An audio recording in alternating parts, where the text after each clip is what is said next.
Apa sih Student Career Roadmap itu?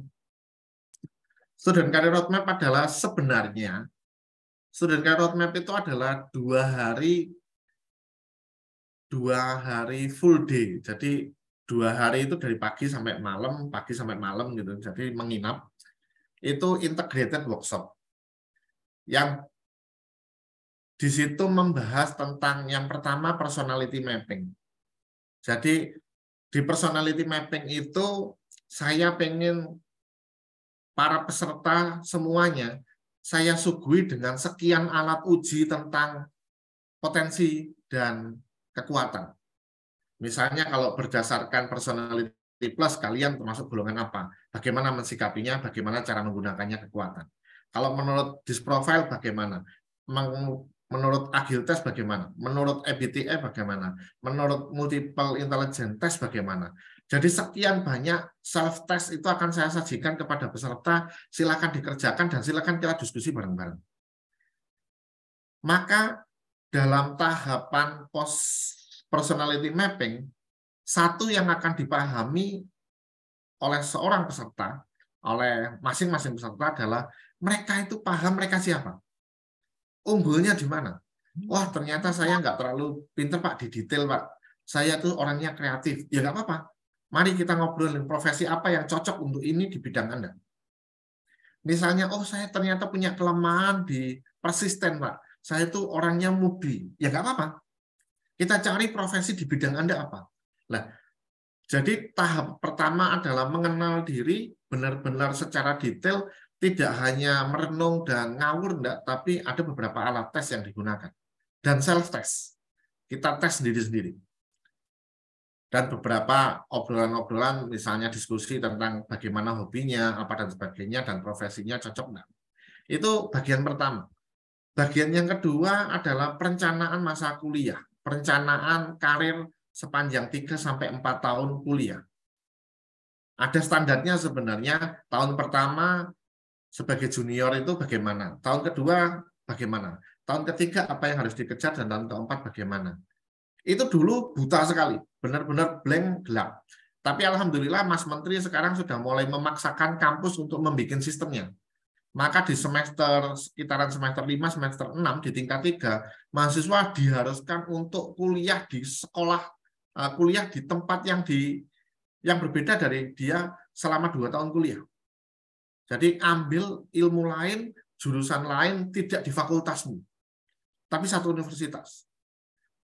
Di semester 6, semester 7, bahkan ada semacam program dari kementerian untuk bahkan masuk ke dunia kerja.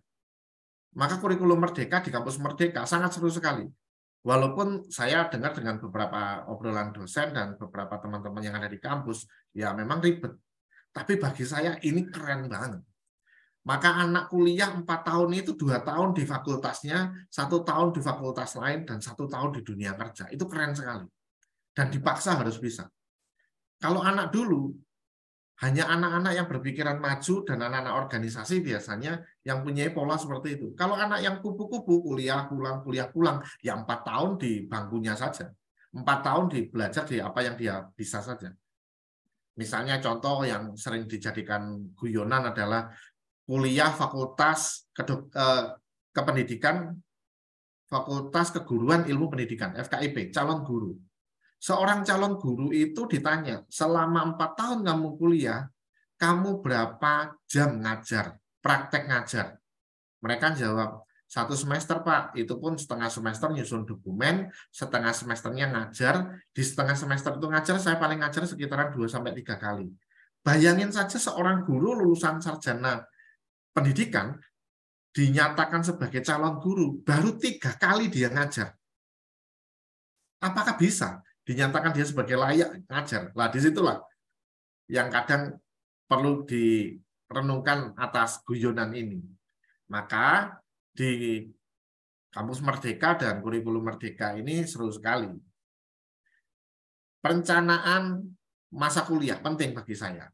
Bagi kami yang sudah lulus ini kadang-kadang kasihan mahasiswa itu sampai lulus dia nggak tahu mau kemana karena nggak punya perencanaan. Yang kedua di tahapan karir roadmap adalah perlu dipahami yang namanya abad 21, keterampilan abad 21. Banyak sekali keterampilan abad 21 sekarang sedang dibahas. Sering-sering kali di apa istilahnya ya, didiskusikan. Bahkan di Ngabuburit Berfaedah pun keterampilan abad 21 pun juga kami bahas. Memang ada 16 itu enggak bareng kita bahas dalam satu pertemuan, enggak. Kita cicil satu pertemuan itu mungkin sekitaran 4 atau 5, saya lupa. Ada yang dibahas. Harapannya adalah bahwa ilmu yang terbaru, yang up to date, teman-teman paham itu. Yang ketiga, di bagian yang kedua adalah portofolio.